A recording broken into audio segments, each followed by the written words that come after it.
My wife secretly added her sister to my house deed for $0. She now claims she owns 40%. I came home from 6 months working abroad and found a letter from the land registry in my name. It was a routine notification that I would not typically have read carefully. I read it because the property description matched my home and the transaction type said transfer of interest. I had not transferred any interest in my home. My wife Jessica had added her sister Brooke to the deed as a joint tenant, 40% interest, zero consideration, while I was abroad, using the general power of attorney I had signed before I left for routine household bill management. The house was mine. I had purchased it 4 years before Jessica and I were together. It was not a shared marital asset in any sense I had ever understood or discussed. Jessica had lived in it for 3 years as my partner and then my wife. She had paid no part of the mortgage and had made no financial contribution to the property.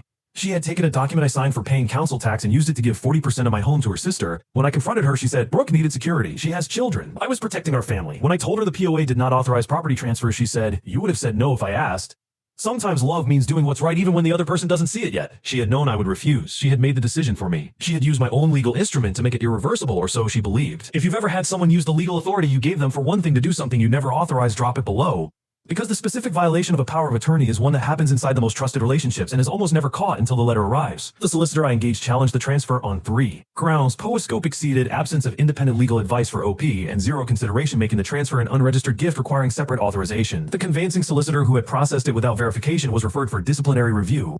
The transfer was invalidated within 4 months. Brooke's response: Jessica said you both agreed. I had no reason to think otherwise. She accepted a zero transfer of a valuable property asset without asking the other owner once. I didn't find that convincing as a defense. The legal system agreed with me. Jessica and I are in the process of divorce. The property, restored to my sole name, is not part of the matrimonial asset pool. My solicitor secured that position in month 2. Brooke has not contacted me. The conveyancing solicitor is under a disciplinary process that will take another 6 months. A power of attorney is not a blank check.